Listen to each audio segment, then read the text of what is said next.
Today I'm going to tell you about my experience with my first 100 miles on my Triumph Speed 400.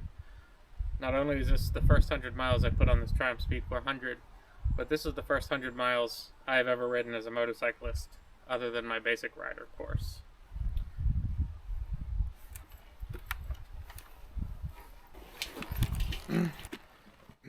If you're like a lot of people, you're probably considering this as your first motorcycle too. And I think this is an excellent choice, based on my experience so far. I have a few complaints. I'll save those for later, but I want to start with some of the things that I think are what makes this an especially good choice for either a first-time rider or an older rider who's looking to downsize. The first is, as I've been on the street, I found that this is incredibly easy to turn. I look where I want to go, and it's like the motorcycle turns itself. I'm not fighting with anything, and oftentimes I find, if anything, I'm taking turns tighter than the road, and I have to sit up and relax a little bit because the motorcycle just turns so easily. Similarly, a lot of the controls are very easy to reach for someone who's still kind of learning where they are. It's a very comfortable riding position. One of the main reasons I selected it was the riding position. It's very upright, and I found that's very comfortable as a new rider. And it's also very easy to manipulate the transmission. I've had no problem getting this into neutral at any point, even without having to pay much attention. The blinkers, the hazards, all of that is just very, very nice and easy and comfortable for your fingers to find as a new rider. So all in all, I love it, especially as a new rider. I've had no issues with power. In fact, I haven't even gotten to 6th gear yet in this motorcycle where I'm riding.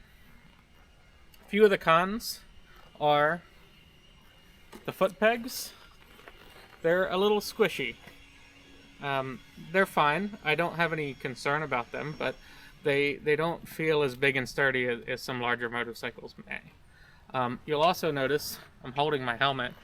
It doesn't have anywhere to secure the helmet on the motorcycle. There's no helmet lock, and there's no aftermarket Triumph helmet lock at the moment. There are some third parties, but they have their own separate key, so I haven't decided to do that yet. But that's a very minor thing. The most noticeable issue that I found, though, is the lack of a center stand. It makes it harder to do the servicing for the your basic servicing, like your oil changes and your pre-ride inspections. You need a separate motorcycle stand to do that, or someone to hold the motorcycle upright while you're working on it. Those are the main cons, but like I said, it's been very easy to control. I've been very happy with it, and I'm excited for the next 100 miles.